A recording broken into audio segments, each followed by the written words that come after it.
안녕하세요. 청하수입니다. 지난 시간엔 유비가 조조를 장안으로 쫓아내고 한중 왕에 등극하는 장면까지 얘기했었죠. 그리고 왕 유비가 관우를 전장군에 임명하는데 여기서 좀 묘한 일이 생깁니다.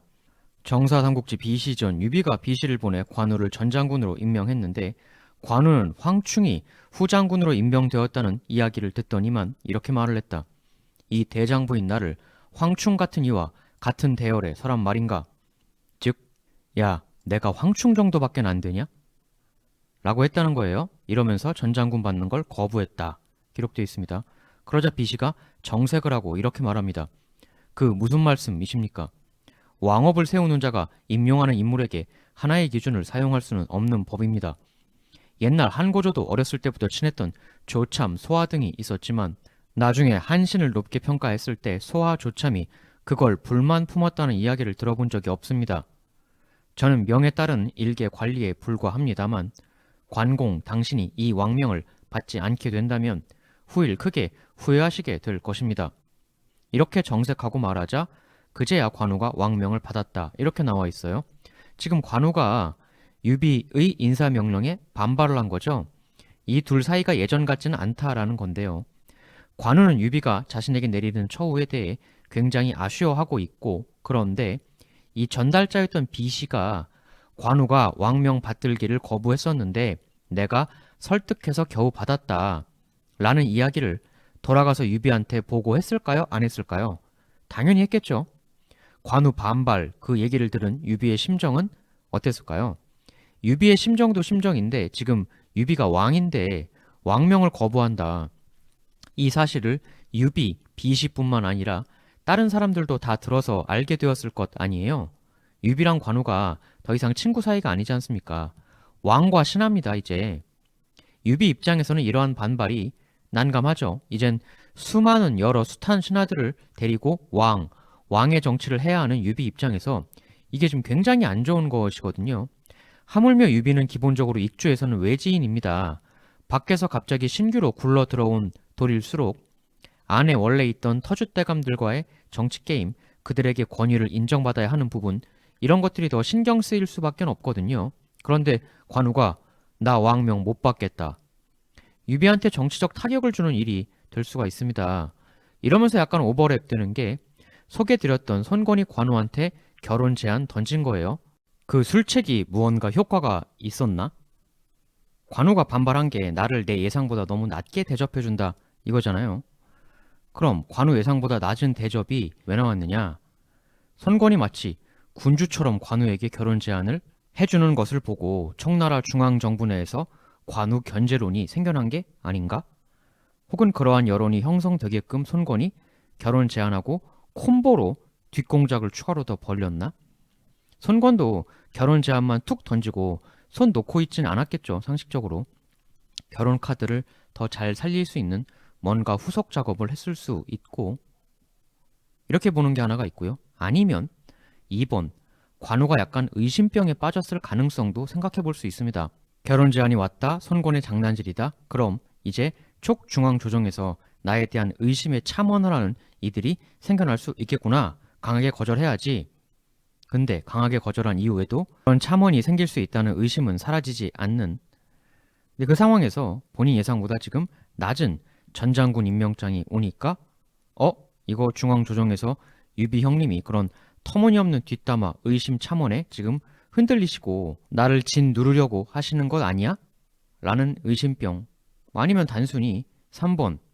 지난 시간에도 말씀드렸지만 한중 공방전이 사실은 뒤에서 조조가 산맥 못 넘도록 움찔움찔 아마도 후음권과 같은 첩보 공작 등등을 매우 효과적이고 위협적으로 잘 실행해준 관우의 공이 상당히 컸음에도 불구하고 촉중앙조정 그리고 유비가 그런 나의 공을 제대로 인정 안 해준다. 단순히 그런 불만이었나? 전장군 못 받겠다. 이걸 보고 관우가 높은 지위에 욕심을 부리는 출세주의자다. 이렇게 보는 것도 무리가 있어 보여요. 왜냐하면 정말 관우가 출세에 혈안된 사람이었으면 조조한테 있었을 때 그냥 거기서 계속 살았겠죠. 이익을 버리고 의리를 택한 그 모습 때문에 관우가 2000년 뒤까지도 숭상받는 것 아닙니까? 저도 어릴 땐 잘 몰랐는데 사회생활 해보니까 관우의 선택은 정말 대단해요. 유비 형한테 가면 조조 형한테 있을 때보다 연봉이 10분의 1로 깎인다 이거 아닙니까?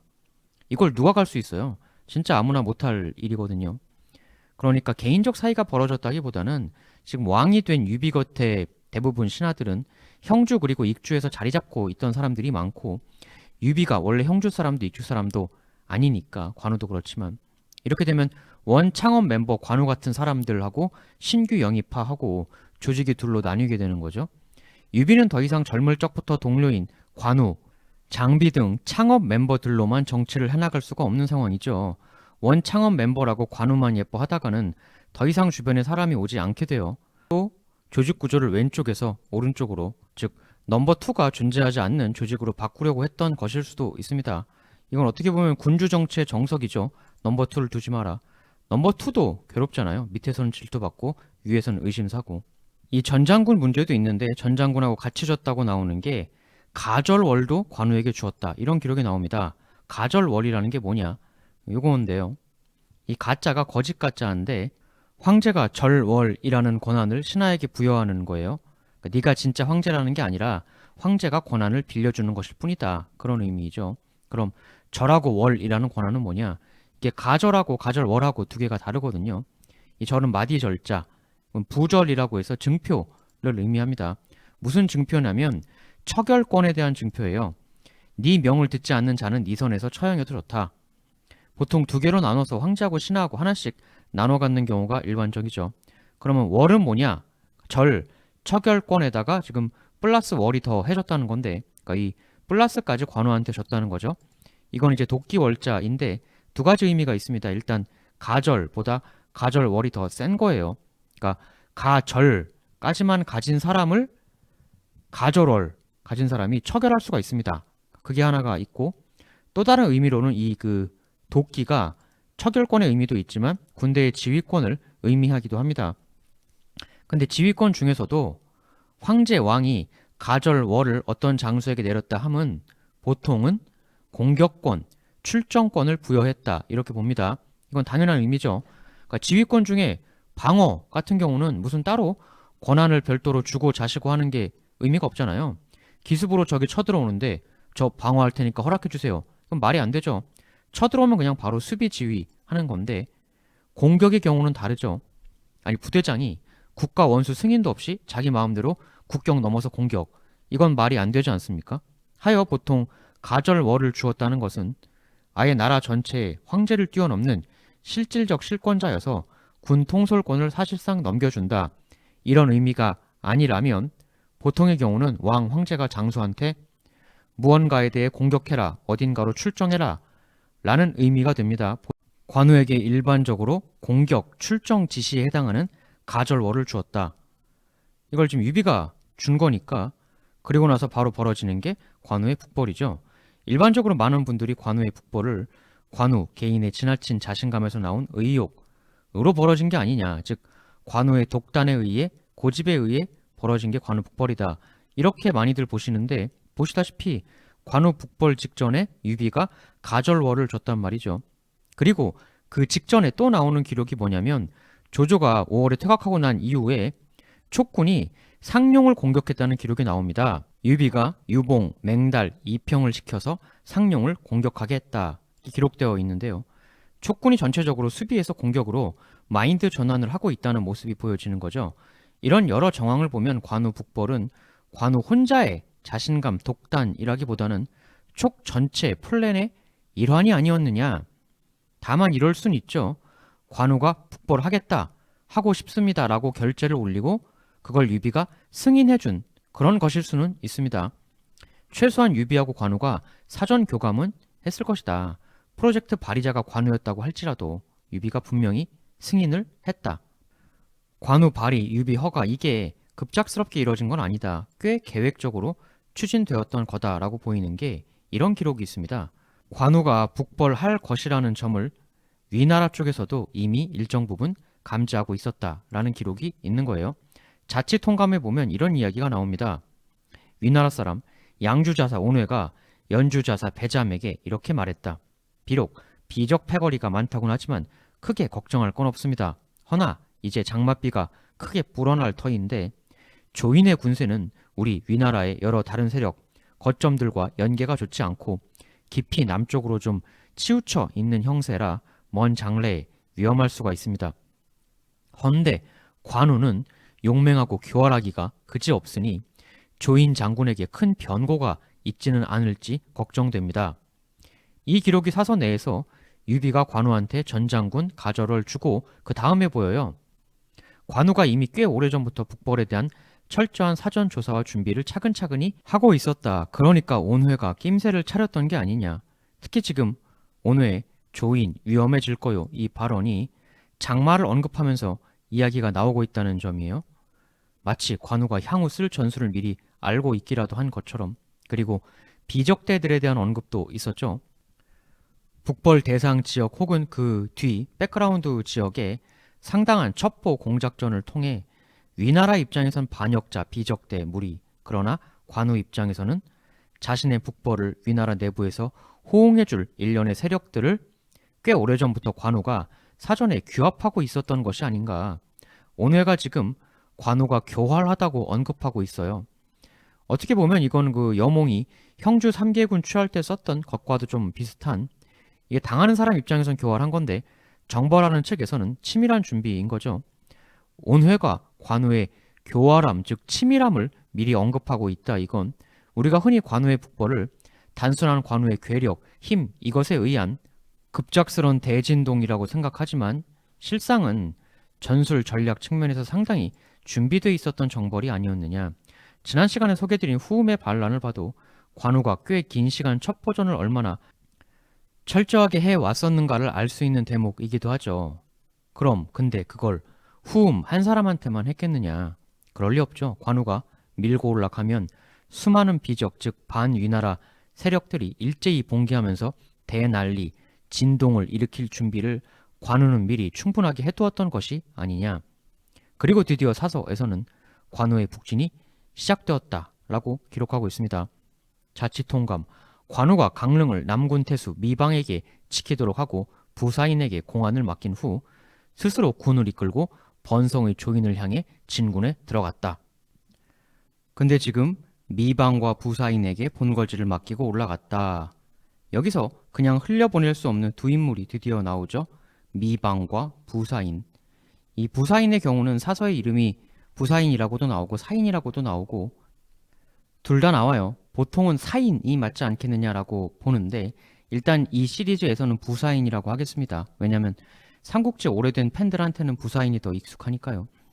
이 둘이 나중에 엄청난 행위를 하게 되지요. 후음 반란에도 연계가 되고 위나라 쪽 사람들로부터 교활하다는 평을 얻을 만큼 나름 지략, 첩보 공작에도 의외로 꽤 일가견이 있었던 관우였지만 정작 자신의 편이었던 미방과 부사인이 후일 그런 엄청난 일을 하리라고는 차마 생각을 못했죠. 많은 분들이 관우한테 미방 부사인을 왜 이렇게 믿었냐, 사람 보는 눈이 왜 이렇게 부족했냐 라고들 많이 하시는데 이 미방이 누구냐면 미축의 동생이에요. 미축하면 흔히 간선미라고 하는 게임 삼국지에서 능력치가 매우 애매하게 나오는 그 트리오. 그래서 상당히 폄하적 의미로 간선미 많이들 그러시는데 미축은 요즘 말로 하면 대재벌입니다. 그냥 재벌도 아니고 대재벌이에요. 정사삼국지 미축전. 미축은 구현 사람이다.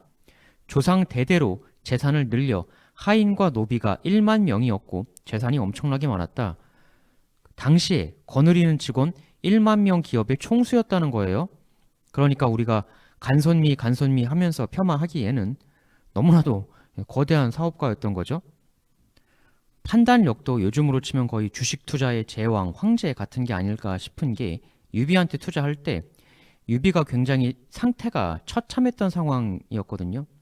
정사 미축전 197년 여포가 유비가 원술에 대항하러 나간 틈을 타서 하비를 습격하고 유비의 처자식을 붙잡았다. 이에 유비는 광릉의 해설지방으로 군대를 돌렸다. 이에 미축은 유비에게 자신의 누이를 부인으로 맺어주고 노객 2,000명과 금은 및 재물로서 군자금을 도왔다. 이때 유비는 몹시 곤란하고 궁핍했으나 미축의 이 도움에 힘입어 다시 떨쳐 일어날 수 있게 되었다. 아무리 대단한 장수, 똑똑한 참모 있으면 뭐합니까? 돈이 없으면 말짱 황이죠. 미축은 가장 중요한 돈을 제공해 준 사람이에요. 그리고 2,000명이나 되는 사람도 역시 제공을 해줬죠. 유비에게 미축은 최고의 특급 공신입니다. 하물며 유비가 여포한테 털리고 굉장히 처참하던 시절에 뭐 볼 게 있다고. 그런데 이런 어마어마한 돈을 제공해 준 거예요. 엄청난 투자 감각이죠. 요즘 시절에 미축이 태어났으면 주식의 제왕, 투자의 황제 이런 평을 들었을 겁니다. 간손미라고 폄하할 인물이 절대 아닌 것이죠. 이런 떼부자 투자의 달인인데 심지어는 인품도 좋았었다고 기록되어 있습니다. 정사삼국지 저자 진수의 평, 미축, 간홍, 이적은 모두 포용력 있는 태도를 가진 인물로 그 시대에 널리 예우를 받았다. 성품도 좋았다. 심지어는 간손미는 고사하고 제가 삼국지 시대에 태어났으면 미축님 제발 저 취업 좀 시켜주십시오. 저 일거리 좀 주십시오. 라고 하며 고개도 못 들었을 것 같아요. 하물며 지금 유비하고 사돈간입니다. 여동생이 유비의 부인. 그러니까 관우가 강릉을 맡기고 간 미방 역시 유비의 사돈 집안이 되는 것이죠. 의리도 있었습니다. 의외로 한때는 미축전 한때 조조가 미축을 영군퇴수 미방을 팽성상으로 삼았으나 모두 거절하고 유비를 따라 떠돌아다녔다. 조조가 나름 좋은 관직을 내려주는데도 그걸 거절하고 별 볼 일 없던 유비를 따라 떠돌아다녔다는 거예요. 대체 이런 대재벌을 이렇게까지 손해를 보게 하면서도 졸졸 따라다니게 하다니 유비의 매력이란 당최 무엇이란 말인가. 근데 미방하고 관우 사이에 이런 기록이 보여요. 정사 관우전 남군태수 미방이 강릉에 공안엔 부사인이 주둔했는데 이들은 모두가 관우가 자신들을 업신여김을 알고 평소에 원한을 품었었다.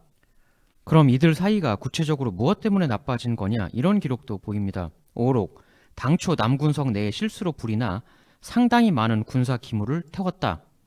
관우가 이에 대해 미방을 심하게 질책했다. 이에 미방이 큰 두려운 마음을 품게 되었다. 남군에 있던 상당히 많은 군수 물자를 홀라당 태워먹었다.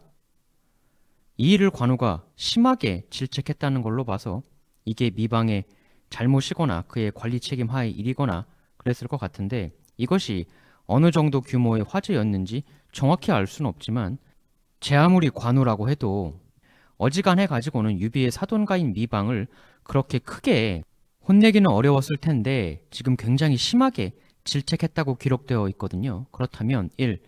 굉장히 많이 불태워 먹었거나 아니면 엄청나게 중요한 걸 불태워 먹었거나 둘 중에 하나겠죠. 이 화재가 정확히 언제 났는지 알 수는 없습니다.